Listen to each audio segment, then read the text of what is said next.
사울이 사무엘을 만나다라는 제목으로 함께 말씀을 나누겠습니다.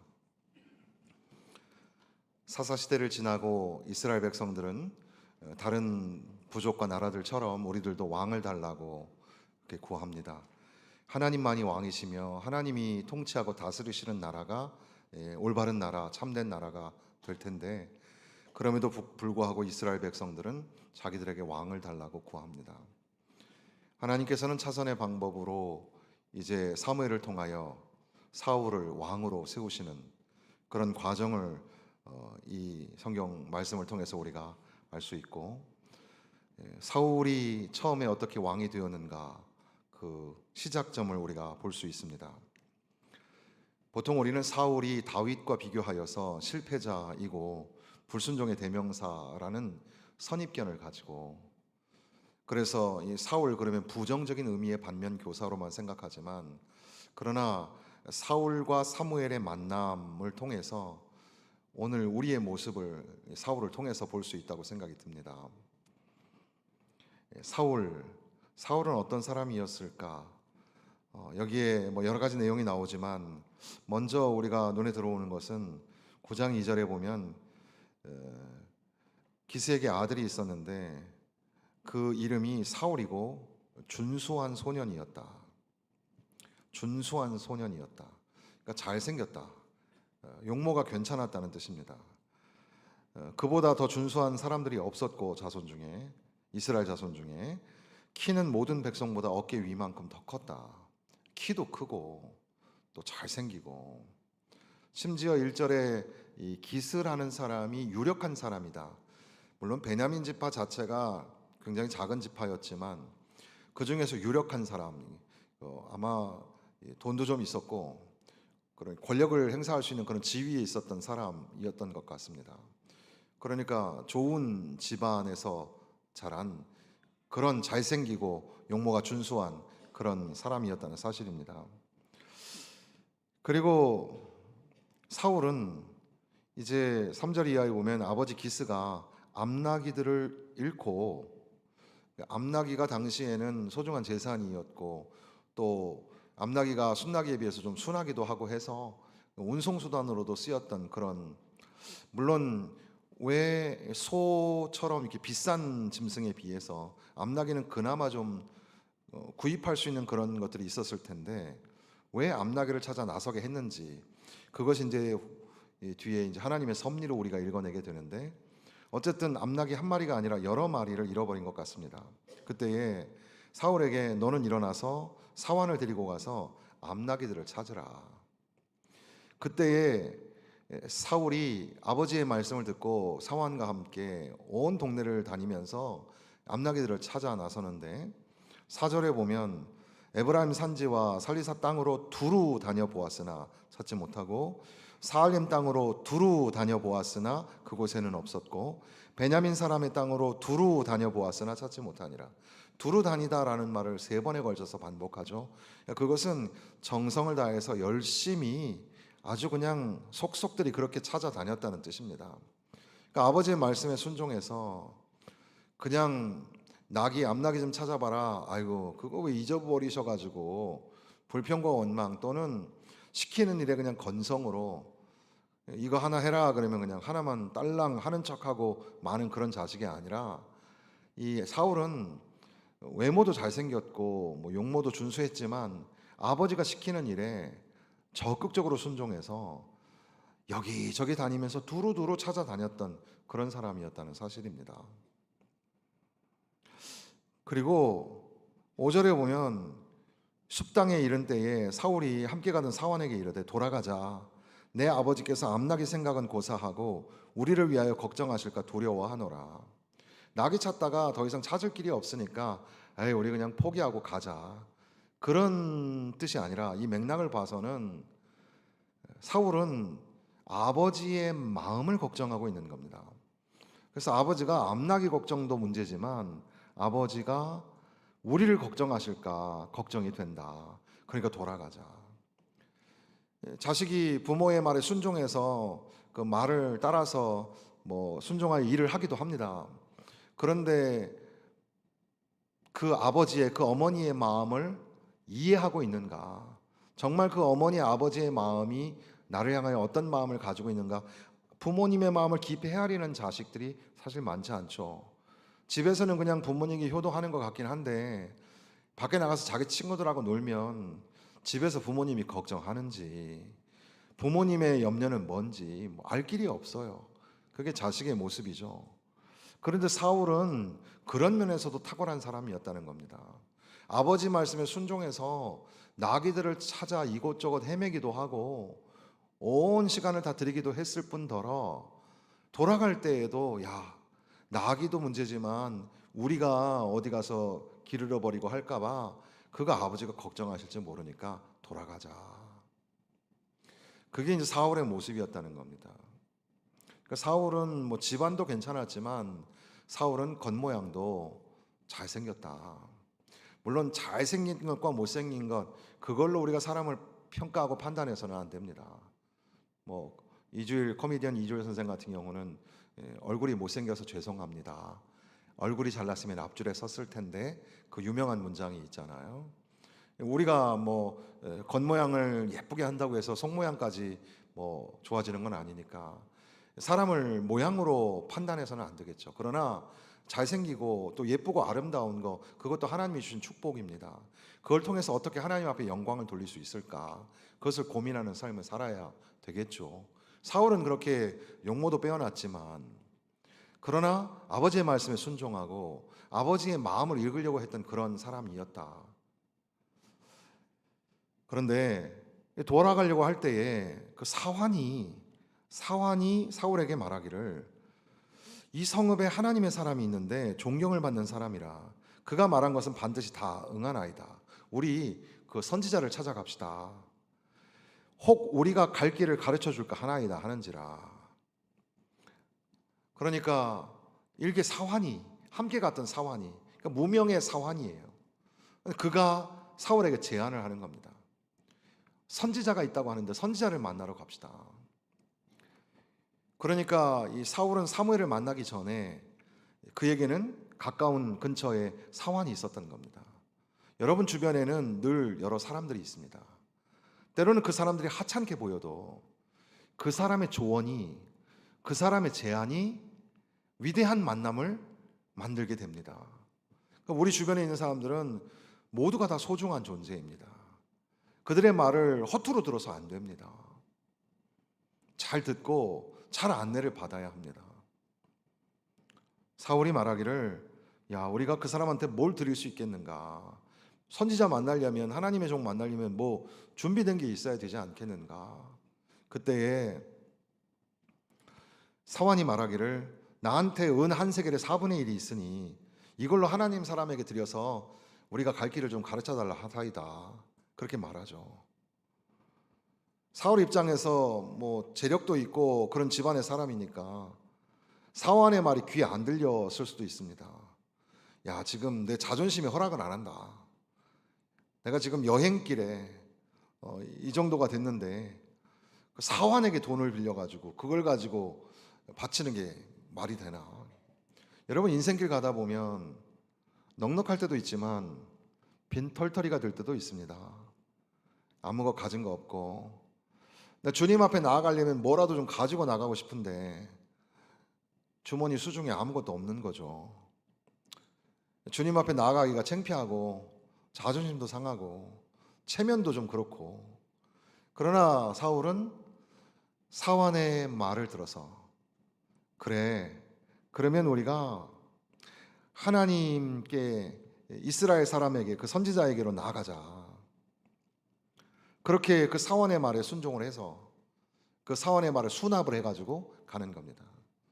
우리 주변에 누군가가 보잘것없는 사원과 같은 어떤 사람이 나에게 말하는 것도 우리는 잘 들어야 합니다. 그저 내 고집, 내 주장, 내 체면, 내 자존심 때문에 그런 제안을 잘 듣지 못하는 경우가 생길 수 있습니다. 주님은 우리 가까이에 있는 사람을 통해서 우리에게 말씀하시는 겁니다. 그리고 이제 그 사환과 함께 선지자를 찾아 나서는데 우리가 방금 읽었던 이 말씀 속에 보면 성읍을 향한 비탈길로 올라가다가 물 길러 나오는 소녀들을 만나니. 여기에 이제 9장은 만나다라는 말이 여러 번 등장합니다. 그래서 오늘 말씀의 주제는 만남입니다. 만남. 우리의 만남은 우연이 아니야. 이것은 노사연과 이무송의 만남뿐 아니라 그녀가 주님을 만난 고백을 통해서 주님을 만난 만남은 우연이 아니라는 고백에 이르기까지 우리가 가지고 있는 모든 만남은 하나님의 섭리와 계획 가운데 있습니다. 우리의 만남은 우연이 아니죠. 수화로 한 인격과 한 인격이 이렇게 붙으면 이걸 만나다라고 표현합니다. 만남이. 그래서 만나서 좋다, 즐겁다라는 말을 할 때 비읍을 써서 반갑습니다. 만나서 반갑습니다. 이렇게 표현합니다. 우리가 처음 만나면 만나서 반갑습니다. 인사를 하죠. 우리가 이제 지난주에 만났고 또다시 만나니까 다시 만난 거죠. 그래서 두 번 다시 만나서 반갑습니다. 이렇게 합니다. 옆에 있는 분들에게 인사하시겠습니다. 다시 만나서 반갑습니다. 반갑습니다. 예, 예. 우리 이보경 원사님 오래간만에 오셨는데 반갑습니다. 반갑습니다. 예, 반갑습니다. 만나서 반갑습니다. 이제 이 가까이 있었던 사환뿐 아니라 사울과 사환의 일행은 이제 그 선지자를 만나러 가다가 길가에서 물 길러 나온 소녀들을 만납니다. 그 소녀들에게 선지자가 여기 있느냐라고 묻습니다. 그때의 소녀들이 있나이다. 보소서 당신보다 그가 앞서갔으니 빨리 가소서. 빨리 가소서. 그가 성읍에 들어오셨나이다. 그가 성읍에 올라가면 이제 산당에서 제사를 드린 후에 이제 식사를 하게 되는데 식사 때 선지자가 축복의 기도를 해야 그 다음에 식사가 이루어지기 때문에 조금 빨리 올라가면 선지자를 만날 수 있습니다. 그렇게 안내를 해줍니다. 여러분, 우리 주변에는 그렇게 이 길가에서 만나는 소녀들처럼 어떤 사람들을 만납니다. 그들이 우리를 인도해주고 우리를 안내해주는 사람이기도 합니다. 여러분 한번 생각해 보십시오. 내가 처음 예수님을 만난 날, 나를 예수님을 만나게 해주신 안내자가 있으십니까? 물론 모태신앙으로 자란 분들도 계시겠지만 누군가에 의해서 가족, 남편이나 아내를 통해서 또는 어떤 친구를 통해서 바로 이 자리까지 오게 되셨을 텐데 나를 주님을 만나게 인도했던 인도자, 그 안내자, 그가 누구인지 한번 생각해 보십시오. 참 고마운 사람이죠. 더 나아가서 그러면 이제 나는 누군가에게 그분을 주님께로 인도하고 주님께 안내하기 위하여서 오늘 나는 누구를 만나야 하는가? 이 만남이 참 중요하겠습니다. 우리 인생길 가다가 우연히 만나는 것 같은 사람들, 그게 사실은 우연이 아니라는 거죠. 그 소녀들이 말합니다. 빨리 올라가소서. 그러면 만날 수 있습니다. 그래? 아유, 그럼 다음에 가봐야 되겠다. 천천히 가지. 그게 아니라 서둘러 올라가는 겁니다. 지금 올라가소서 곧 그를 만나리이다. 지금 올라가소서. 지금 올라가야 합니다. 그러니까 하찮은 안내자의 말이라도 들어야 하는 거죠. 목회적 이 신방이라는 것도 마찬가지인 것 같아요. 신방이라는 게 뭘까 참 어려운 것 같아요. 신방이. 저 개인적으로 나름대로 정리한 건 신방은 이 패스토랄 비지팅이라고 생각합니다. 그래서 목회적 방문이라고 생각하는데 목회적 방문을 통해서 뭘 하냐면 이제 성도들의 기도의 제목을 나누는 겁니다. 성도들과의 나눔입니다. 그리고 또한 그것은 어떻게 보면 목회적 만남이라고도 할 수 있겠죠. 그러니까 때로는 이렇게 공간 속에서 거리를 두고 강단을 사이에 두고 여러분과 저는 만나서 말씀을 듣습니다. 이렇게 말씀을 듣는 시간도 굉장히 소중합니다. 이 만남이 그저 이 사람이 중요한 게 아니라 이 사람을 통해서 하시는 하나님의 말씀을 듣기 위해서 우리는 여기에 모여 있는 겁니다. 이 만남이 참 소중하죠. 여러분이 다니시는 교회, 그 교회의 목회자와 만남을 갖는 것이 굉장히 중요합니다. 그냥 멀리서 멀찌감치서 그냥 인사하고 끝나는 게 아니라 여러분의 기도의 제목을 나누고 함께 기도하고 함께 이제 사울은 사무엘과 함께 식탁 교제를 하게 됩니다. 그런 이 만남과 이 식탁의 교제, 교제와 나눔에 이르기까지 그런 만남을 소중하게 생각하고, 사실 뭐 제가 여러분보다 경험이 많은 것도 아니고 또 뭐 재능이 많은 것도 아니고, 그러나 그럼에도 불구하고 길가에 가던 소녀들의 말에도 귀를 기울여야 하는 것처럼, 우리는 오늘 내가 만나는 그 사람과 또 그 사람과의 특별한 만남을 소중하게 생각할 뿐더러 그분이 하는 말을 잘 듣고 그분의 안내를 따라서 주님에게 한 걸음씩 더 나아가게 되는 거죠. 그래서 이제 14절에 보니까 그들이 성읍으로 올라가서 그리로 들어갈 때 사무엘이 마침 산당으로 올라가려고 마주 나오더라. 마침 사무엘이 나오는 겁니다. 그러니까 벌써 이 말씀의 의도는 사울이 지금까지 만나는 모든 과정이, 심지어는 암나기를 왜 잃어버렸을까요? 이것마저도 다 하나님의 섭리 가운데 있습니다. 그러니까 그냥 만난 게 아니라 이것은 특별한 만남이고, 사울이 사무엘을 만난 이후에 그는 이제 기름 부음을 받는, 사적인 안수에서부터 모든 나라 앞에서 왕으로 이제 인정을 받는 그런 절차를 밟게 되는 거죠. 초대 이스라엘의 왕이 되는 겁니다. 그런데 15절에 보면 사울이 오기 전날에 여호와께서 사무엘에게 알게 하여 이르시되, 내일 이맘때에 내가 베냐민 땅에서 한 사람을 내게로 보내리니 너는 그에게 기름을 부어 내 백성 이스라엘의 지도자로 삼으라. 그가 내 백성을 블레셋 사람들의 손에서 구원하리라.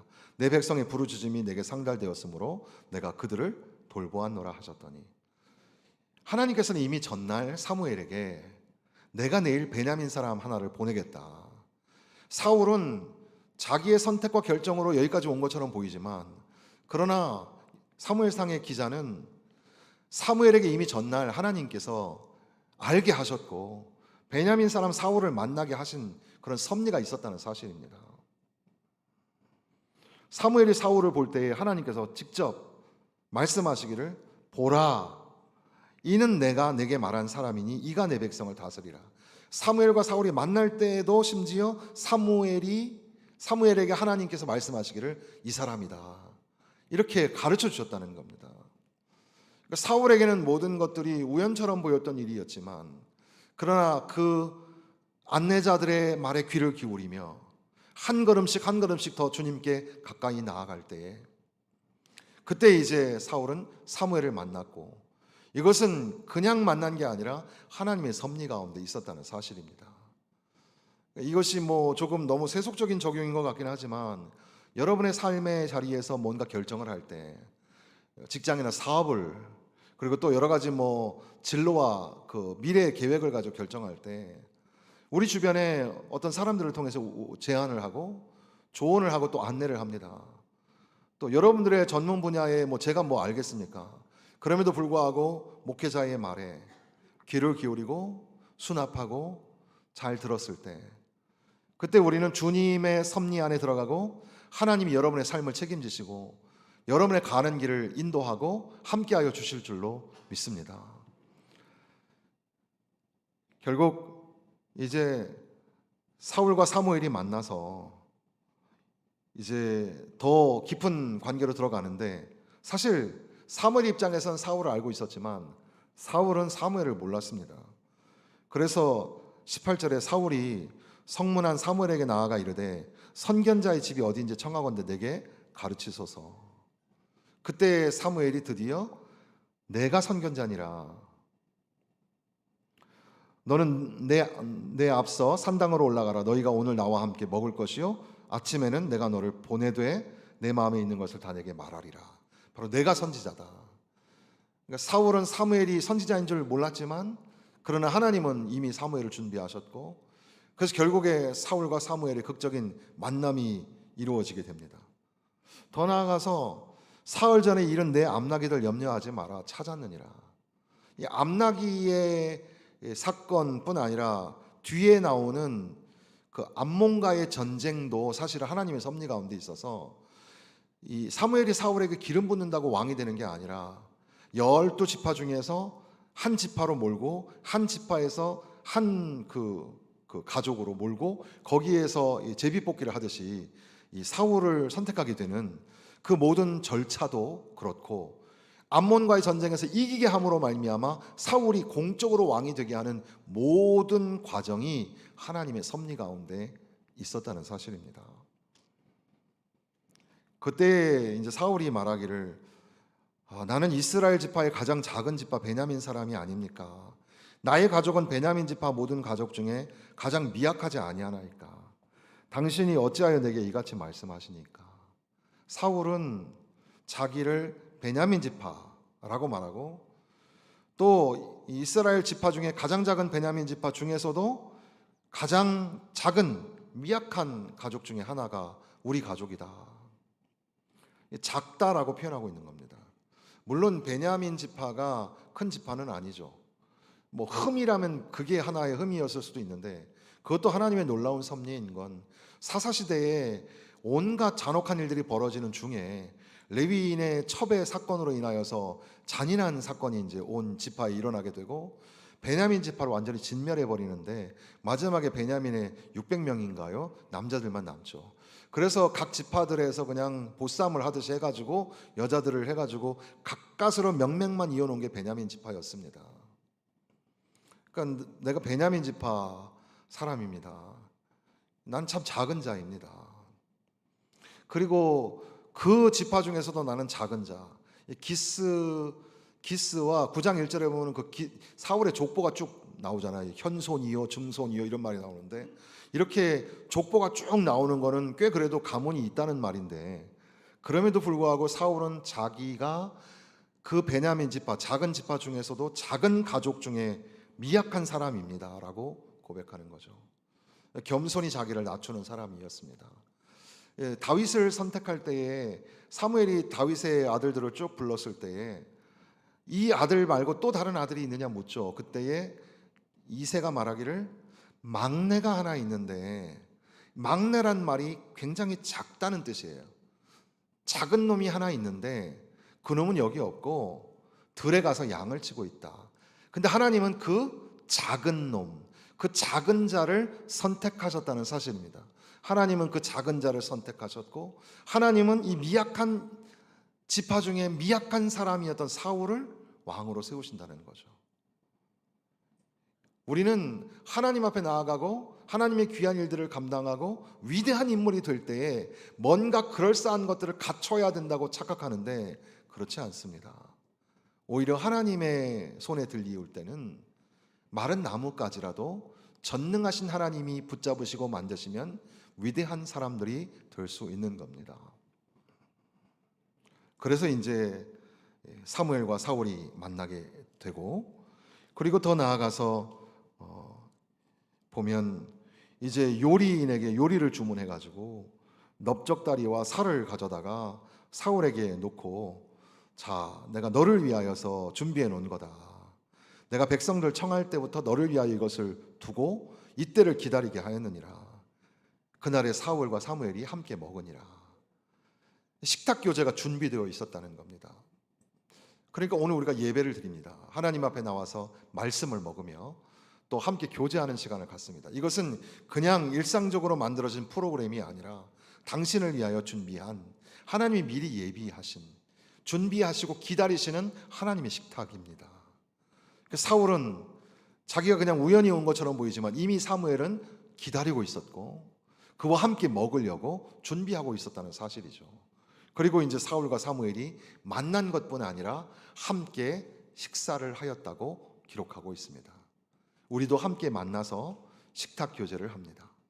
맛있는 음식을 제공하여 주시고 또 함께 서로 먹어라, 힘내라 하면서 같이 교제를 합니다. 육적으로 먹는 것뿐 아니라 하나님의 말씀을 먹는 것도 마찬가지입니다. 하나님의 말씀을 먹고 이 말씀 먹고 힘내라, 일어나라, 다시 회복되어라, 새 힘을 얻어라. 그렇게 우리는 하나님의 식탁에, 준비되신 하나님의 식탁에 함께 참여하여 함께 교제하죠. 그리고 나서 25절에 보면 사울과 함께 사무엘이 지붕에 올라갑니다. 지붕에 올라가서 지붕 담화를 하죠. 지붕에서 담화하고 라고 되어 있습니다. 어떤 얘기를 했을까? 이 나라가 앞으로 어떻게 돼야 하며 어디로 가야 하며 지금 정세가 어떻고 또 뭐 등등 여러 가지 이야기를 하지 않았을까? 우리는 그저 상상력을 발휘하게 되는데 그렇게 사무엘과 깊은 그런 교감의 시간을 갖게 되는 거죠. 그러니까 우리가 주님과의 만남에 있어서 그냥 주님의 주변만 도는, 그래서 뭐 요즘에는 인싸 아싸 이런 말 쓰잖아요. 인싸 아싸 뭔지 아나요? 저도 잘 모르는데 아싸는 좀 밖에 있는 거, 인싸는 자꾸 안에 있는 거, 뭐 이런 건 것 같아요. 주님과의 그 파멜라 리브라는 관계를 그런 하는 심리학자는 우리가 만남을 가질 때 A, B, C의 관계가 있어서 중심에 있지 못하고 저 변두리에서 멀리서 관계를 갖는 사람들도 있다. 뭐 그런 얘기를 하는데 주님과의 만남을 갖고 있는데 주님의 저 멀리서 바깥에서 뱅글뱅글 도는 사람이 있고 주님 안에 깊이 들어가서 주님 품에 안기고 주님과 손을 잡고 주님과의 만남을 기뻐하면서 주님과의 식탁 교제를 하면서 살아가는 사람들도 있다는 겁니다. 그러니까 그냥 피상적인 껍데기 만남이 아니라 진짜 만남, 진실한 만남이 사울과 사무엘에게 있었죠. 그래서 함께 이제 식탁 교제를 넘어서서 이제는 지붕에 올라가서 여러 가지 이제 담화도 했다는 겁니다. 그리고 나서 이제 성읍 끝에서 사환 보고 먼저 가라 하면서 이제 사무엘이 사울에게 너는 잠깐 여기 멈춰라. 내가 너에게 할 말이 있다. 그러면서 이제 그에게 기름을 붓고 왕으로 세우는 일들을 감당하게 되는 겁니다. 명실공히 사울은 이제 이스라엘의 왕이 되는 거죠. 다 읽지 못했지만 10장과 11장에 보면은 이제 사울이 공적으로 이스라엘 백성들 속에서 인정받는 왕이 되고 또 11장에 가서 외교적으로도 암몬과의 전쟁에서 이기게 되므로 이스라엘의 왕이 있구나라는 것들을 공포하는 그런 이제 아주 위대한 왕으로의 출발이 시작이 된 겁니다. 이 말씀들을 우리가 생각하면서 우리도 역시 사울의 모습 속에서 나의 모습을 볼 수 있지 않을까 생각하게 되는 겁니다. 사울이 사무엘을 만난 것처럼 진정한 리더는 만남을 소중하게 생각해야 하고, 특별히 우리가 뭐 리더가 아니어도 신자로 성도로 하나님의 백성으로 살 때에도 우리에게도 만남이 참 중요한데 결국 우리가 이렇게 피차 서로 만나고 그 만남의 궁극적인 만남은 주님과의 만남입니다. 예수님을 만나야 합니다.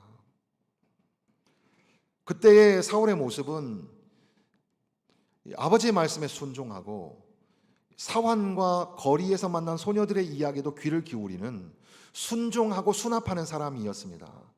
사무엘을 만났을 때 겸손하게 자기를 낮추고 나는 미약한 자라고 고백하는 그런 사람이었습니다.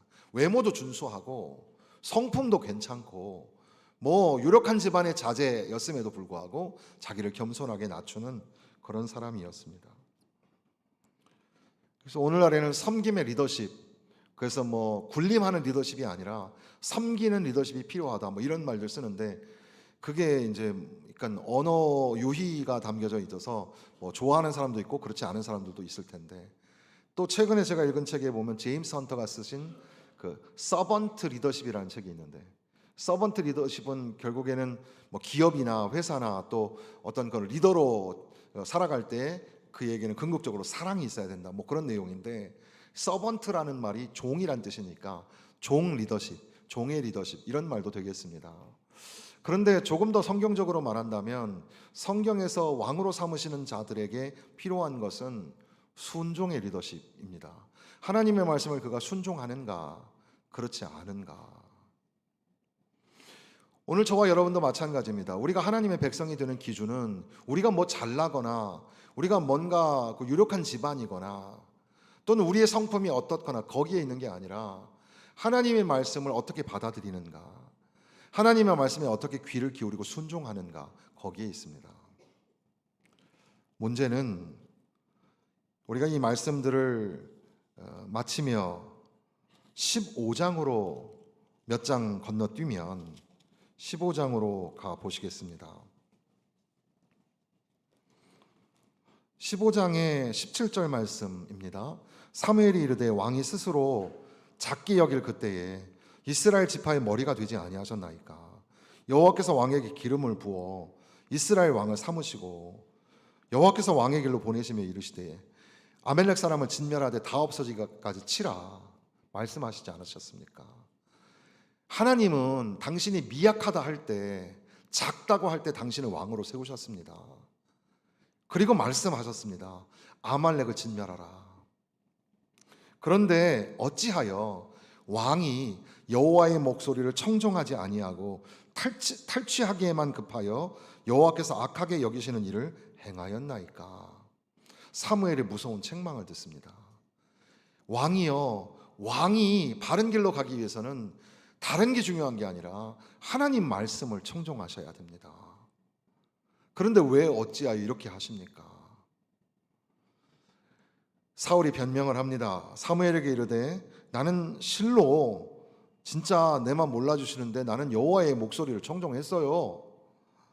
여호와께서 보내신 길로 가서 아말렉 왕 아각을 끌어왔고 아말렉 사람들을 진멸했어요. 하나님 말씀 순종했어요. 하나님의 뜻을 은근히 왜곡시킵니다. 다만 백성이 그 마땅히 멸할 것 중에서 가장 좋은 곳으로 길갈에서 당신의 하나님 여호와께 제사하려고 양과 소를 끌어왔나이다 하는지라.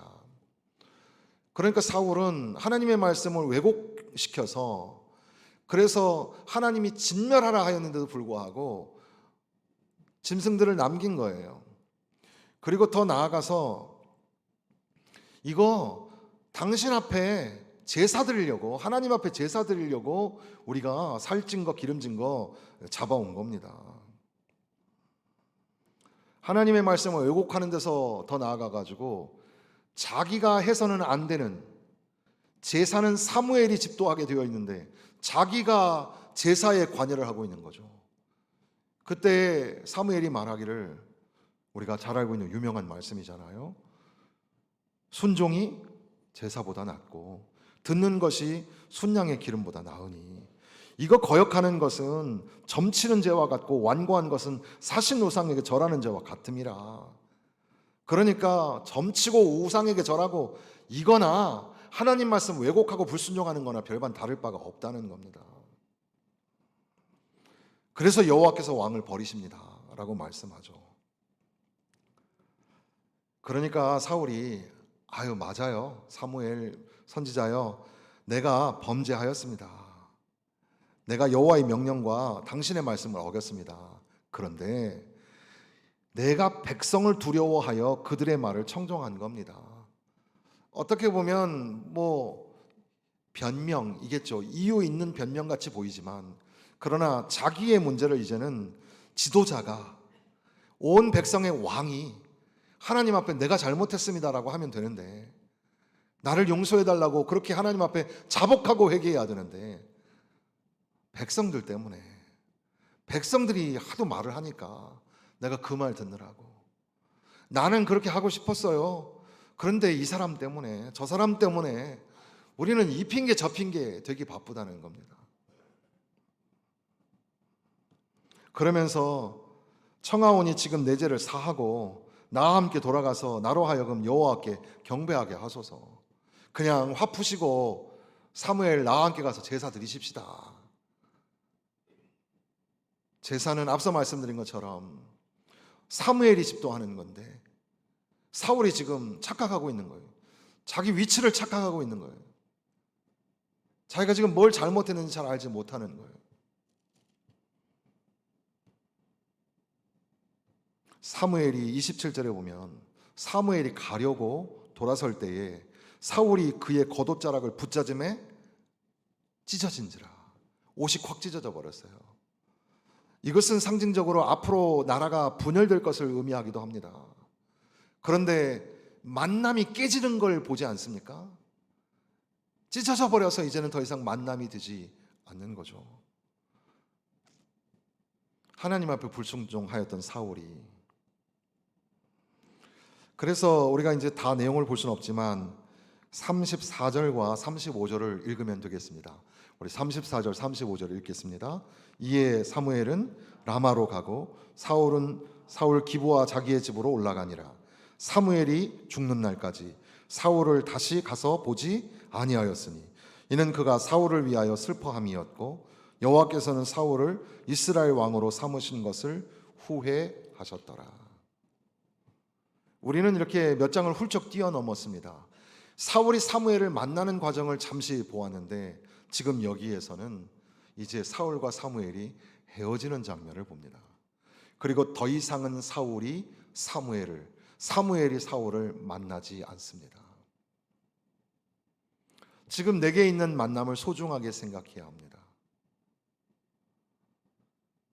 내게 조언해주고 나에게 안내해주는 하나님의 말씀을 대원하는 사람과의 만남도 소중하게 생각하셔야 합니다. 이게 영원한 게 아닙니다. 내일, 다음 주에 기회가 있는 게 아닙니다. 주님과의 만남이 그렇습니다. 하나님은 후회하셨고 선지자는 슬퍼하면서 이제 하나님은 그를 버리셨고 하나님의 종 선지자는 그 왕을 다시는 죽을 때까지 보지 않았다. 그 만남이 깨져버린 거죠. 사랑하는 성도 여러분, 오늘 우리의 삶에 주님을 만난 감격과 그 기억, 은혜의 기억이 있으십니까? 내가 처음 주님을 만났을 때 그때의 겸손하고 하나님 말씀에 귀 기울여 순종했던 그날, 그것을 망각하고 잊어버리고 사는 것은 아닙니까? 사울이 하나님의 말씀을 잘 지켜냈다면, 철저하게 순종하고 지켜냈다면 사울은 자기 개인적으로뿐 아니라 이 이스라엘이라는 나라도 더욱더 부강하고 튼튼한 나라가 되었을 겁니다. 오늘 우리도 하나님의 말씀을 끝까지 지켜낸다면 잘하였도다 착하고 충성된 종아, 하나님 앞에 칭찬을 듣는 하나님의 존귀한 자녀가 되겠죠. 그러나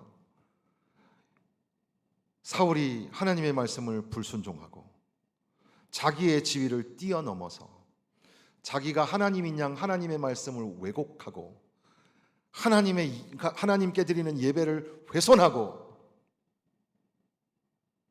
하나님보다 앞서 나가고자 하다가 선지자의 옷을 찢어버리는, 그리고 더 이상은 그 선지자와 만나지 못하는 비극적인 운명, 오늘 우리가 맞닥뜨려야 할, 그리고 우리가 진지하게 고민해야 할 그런 믿음의 시간 아닙니까? 주님을 만난 간증과 경험을 회복하고 주님 안에서 변함없이 순종하며 주님 손 붙잡고 믿음의 길 걸으시기를 부탁을 드립니다.